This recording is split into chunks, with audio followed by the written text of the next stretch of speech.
दोस्तों आज पढ़ेंगे शारीरिक विकास को प्रभावित करने वाले कारक यानी फैक्टर्स इन्फ्लुएंसिंग फिजिकल डेवलपमेंट। तो चलिए फ्रेंड्स शुरू करते हैं वीडियो। सबसे पहला कारक है वंशानुक्रम यानी हेरिडिटी।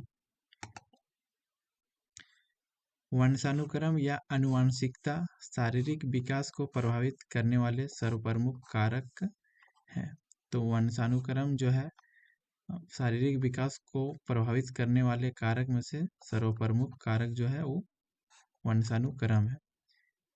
बेनेडिक्ट के अनुसार आनुवंशिकता माता पिता के जैविक गुणों का संतति हस्तांतरण है। मतलब कि बेनेडिक्ट के अनुसार आनुवंशिकता क्या है कि माता पिता के जैविक गुणों का जो है संतति यानी संतान में हस्तांतरण का गुण है बोल रहा है।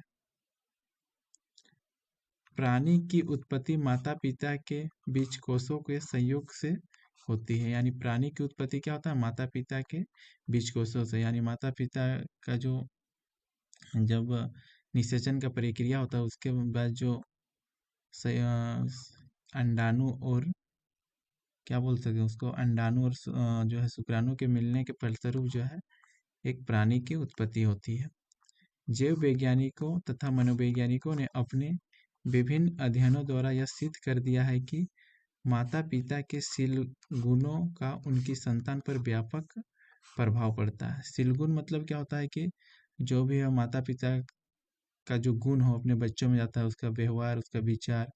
यह शील गुण जो है बच्चा जो है वो समाज में रहकर भी सीखता है। जैसे समाज में रहता है उसका संस्कार कैसा है उसके द्वारा भी सीखता है। और कुछ गुण जो है जन्मजात होता है, अपने माता पिता से उसको प्राप्त होता है।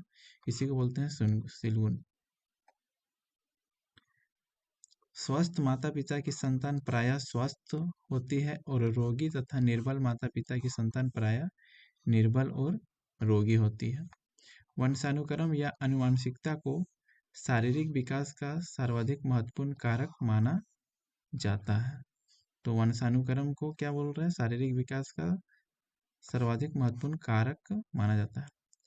फिर एक मनोवैज्ञानिक है फ्रांसिस गाल्टन। फ्रांसिस गाल्टन के अनुसार मानव विकास में पोषण की अपेक्षा आनुवंशिकता सर्वाधिक सशक्त कारक है। एक मनोवैज्ञानिक है फ्रांसिस गाल्टन। उनका कहना है कि मानव विकास में पोषण की अपेक्षा, पोषण से भी जो है अधिक जो है कारक जो है आनुवंशिकता को माना है फ्रांसिस गाल्टन।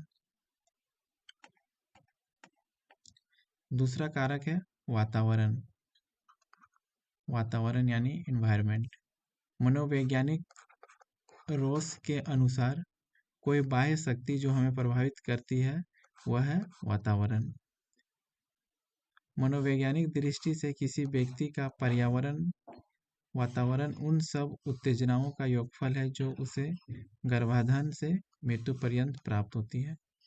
तो मनोवैज्ञानिक दृष्टि से किसी व्यक्ति का पर्यावरण जो है वातावरण उन सब उत्तेजनाओं का योगफल है जो गर्भाधान से मृत्यु पर्यंत प्राप्त होती है। गर्भाधान मतलब होता है कि शुक्राणु और अंडाणु का जो मिलने का प्रक्रिया है उसी को हम लोग बोलते हैं गर्भाधान। वातावरण के मुख्यतः तीन आयाम होते हैं। वातावरण के मुख्यतः तीन आयाम होते हैं। पहला है भौगोलिक वातावरण। भौगोलिक वातावरण मतलब होता है कि जो अपने आसपास का वातावरण है। फिर सामाजिक वातावरण, आसपास जो लोग रहते हैं वो कैसे रहते हैं, शोरगुल करते हैं कि लड़ाई झगड़ा करते हैं, ये सब भी जो है डिपेंड करता है। तथा मानसिक वातावरण। अनुकूल वातावरण शारीरिक विकास पर अनुकूल प्रभाव डालता है जबकि प्रतिकूल वातावरण का प्रतिकूल प्रभाव पड़ता है। दूसरे शब्दों में जलवायु, पर्याप्त प्रकाश, स्वच्छ मनोरम वातावरण बालक बालिकाओं के शारीरिक विकास पर सकारात्मक प्रभाव डालता है। नेक्स्ट कारक है पौष्टिक भोजन यानी न्यूट्रिटिव डाइट। बालक के स्वस्थ एवं स्वाभाविक विकास विशेष रूप से पौष्टिक तथा संतुलित आहार पर निर्भर होता है। इस संबंध में सोरेनसन ने कहा है कि पौष्टिक भोजन थकान का प्रबल शत्रु है और शारीरिक विकास का परम मित्र है। सोरेनसन का क्या कहना है कि पौष्टिक जो भोजन है वो थकान का प्रबल शत्रु है। जब हम लोग थके हुए रहते हैं तो हम लोग पौष्टिक भोजन, अच्छे भोजन करते हैं तो हम लोग का जो थकान है दूर हो जाता है और शारीरिक विकास का परम मित्र है। यानी शारीरिक विकास में हेल्प करता है पौष्टिक भोजन। नेक्स्ट पॉइंट है नियमित दिनचर्या यानी रेगुलेटेड रूटीन। बालक के शारीरिक विकास पर नियमित दिनचर्या का प्रभाव पड़ता है। उसके खाने पीने का टाइम, पीने, पढ़ने, लिखने, सोने आदि के लिए समय निश्चित होना चाहिए। हम लोग कभी भी खाना नहीं खाना चाहिए। हम लोग को खाना खाते का निश्चित टाइम होना चाहिए, पढ़ने का टाइम होना चाहिए, सोने का एक निश्चित टाइम होना चाहिए। अतः स्वास्थ्य एवं स्वाभाविक विकास के लिए बालक में आरंभ से ही नियमित जीवन बिताने की आदत डालनी चाहिए। इसलिए बोल रहा हम लोग को स्वस्थ रहने के लिए हम लोग को जो है नियमित दिनचर्या का पालन करना चाहिए। हम लोग को शुरू से ही आदत बनाना चाहिए हर चीज़ नियमित तरीके से करने के लिए। नेक्स्ट पॉइंट है निद्रा व विश्राम यानी स्टेप एंड रेस्ट। शरीर के स्वास्थ्य विकास के लिए निद्रा और विश्राम आवश्यक है। हम लोग को शरीर को स्वस्थ रखने के लिए हम लोग को अच्छी नींद की आवश्यकता होती है और रेस्ट की। अतः शिशु को अधिक से अधिक सोने देना चाहिए। छोटे बच्चे को अधिक से अधिक सोने देना चाहिए। 3 या 4 वर्ष के शिशु के लिए 12 घंटे की निद्रा आवश्यक है। 3 और 4 साल के बच्चे के लिए हम लोग को कम से कम जो है 12 घंटे के लिए उसको सोने देना चाहिए। बाल्य अवस्था और किशोर अवस्था में क्रमशः यानी बाल्य अवस्था में 10 घंटे और किशोर अवस्था में 8 घंटे की निद्रा जो है पर्याप्त होती है। बालक को इतना विश्राम मिलना आवश्यक है जिससे कि उसकी क्रियाशीलता से उत्पन्न होने वाली थकान पूरी तरह से दूर हो जाए, क्योंकि थकान उसके विकास में बाधक सिद्ध होती है। हम लोग को निद्रा क्यों आवश्यकता है? क्योंकि हम लोग का जो थकान है वो पूरी तरह से मिट सके। हम जो यदि हमेशा वो थका हुआ रहेंगे तो हम लोग का क्या होगा, विकास में वो बाधा उत्पन्न कर सकता है। नेक्स्ट पॉइंट है व्यायाम, खेलकूद व मनोरंजन, एक्सरसाइज, गेम्स एंड एंटरटेनमेंट। सदैव काम करते रहना तथा खेलकूद न करना, मनोरंजन के अवसर न मिलना बालक के विकास को मंद कर देता है यानी धीमा कर देता है।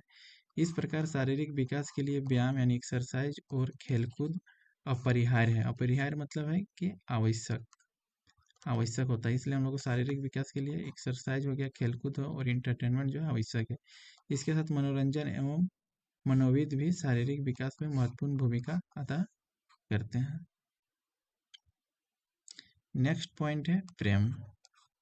बालक के शारीरिक विकास पर माता पिता तथा अध्यापक के व्यवहार का भी काफी असर पड़ता है। यदि बालक को इनसे प्रेम और सहानुभूति नहीं मिलती है तो वह काफी दुखी रहने लगता है, वह अकेला महसूस करता है, जिससे उसके शरीर को संतुलित और स्वाभाविक विकास नहीं हो पाता है। अतः विकास गुंठित हो जाता है यानी कि विकास जो है धीमा हो जाता है।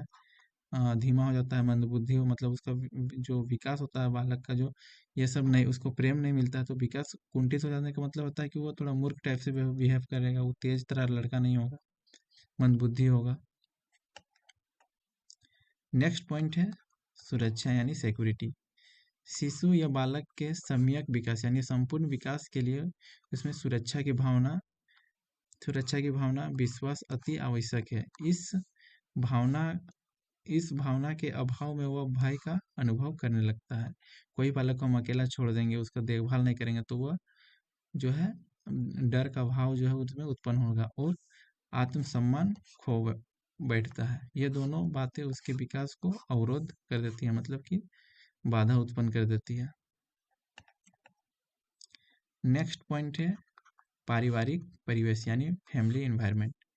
परिवार ममता का स्थल होता है। मतलब परिवार क्या होता है कि ममता का स्थल होता है, मतलब कि पूरा एक तरफ से बोल सकते हैं उसको प्रेम टाइप का बिहेवियर करना चाहिए हर बालक को।